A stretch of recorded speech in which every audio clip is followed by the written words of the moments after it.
Hoje uma pessoa que acompanha meu trabalho nas redes assistiu um clipe que foi tirado de uma aula sobre agricultura familiar agroecológica para o 9º Simpósio de Agricultura Familiar do Estado da Bahia.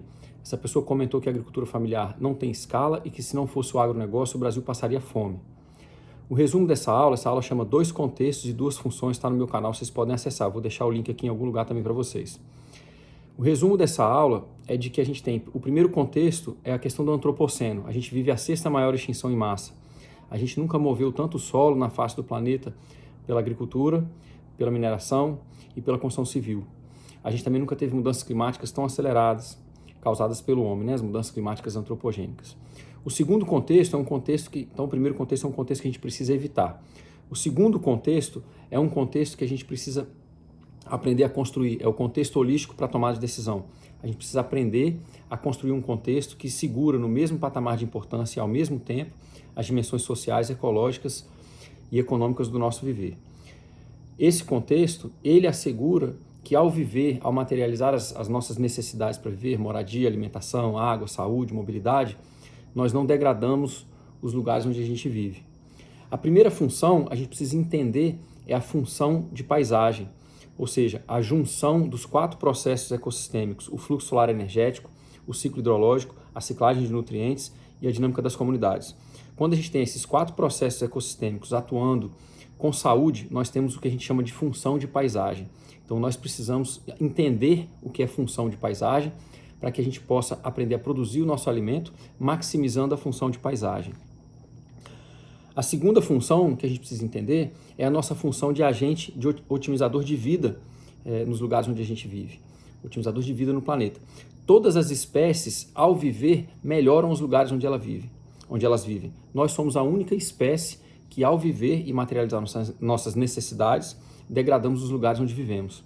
Então, o primeiro contexto a gente precisa reverter, o segundo contexto a gente precisa aprender a praticar, a primeira função a gente precisa entender para que a gente possa nos tornar agentes otimizadores da vida, que é a segunda função. Então, é uma aulinha básica de 20 e poucos minutos, 2 contextos e 2 funções.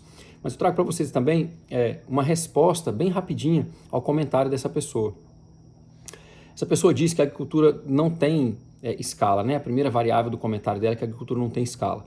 O fato é que a agricultura familiar ela já alimenta o Brasil e ela já tem uma grande escala, só que ela atinge essa escala em redes biorregionais.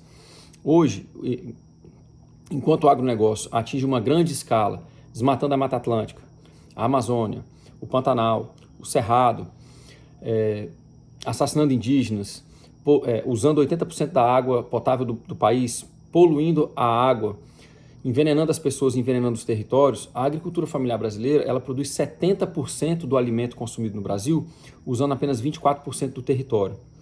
Além disso, ela usa só de 10% a 15% do subsídio agrícola.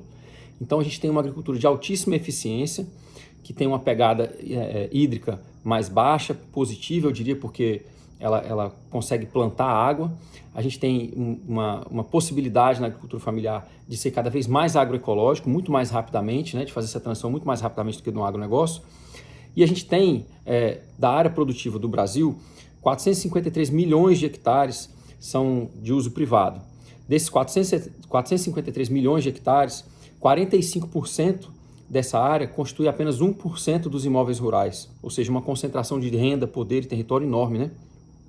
Então, a realidade é que essas pessoas elas engolem uma propaganda do agro, mas o agro esconde, o agro mente e o agro mata, né? Essa é que é a realidade. Então, quanto mais subsídio a gente permite que os nossos governos deem para o agronegócio, mais destrutiva a ação de nos alimentar se torna. Então, a gente deve reverter esse subsídio, passar ele para a agricultura familiar agroecológica, para que a gente possa, ao produzir o nosso alimento, estar regenerando os lugares onde a gente produz o alimento e onde a gente vive. Ao contrário do agronegócio, a agricultura familiar agroecológica, ela mora onde ela produz. Então, ela não tem interesse em envenenar, ela não tem interesse em depletar os recursos. Então, fica aqui uns dados, são dados do Atlas do Agronegócio, analisados pelo Dr. Walter Steinbock no livro A Arte de Guardar o Sol, para que vocês possam conversar, dialogar com essas pessoas. Muitas dessas pessoas só repetem uma propaganda, repetem um lobby. Enquanto o agronegócio gasta milhões em lobby e propaganda, o que a gente precisa fazer é desenvolver um pensamento crítico, ecológico e sistêmico para que a gente possa combater esses dados com verdades, com práticas viáveis e plausíveis, que as pessoas podem experimentar, que as pessoas podem vivenciar e tomar conclusões e decisões por elas próprias, né, a respeito de que tipo de produção a gente deve usar para viabilizar a nossa vida no planeta. Então, deixo esses dados para vocês. Recomendo a aula, dois contextos e 2 funções, está no canal para vocês assistirem.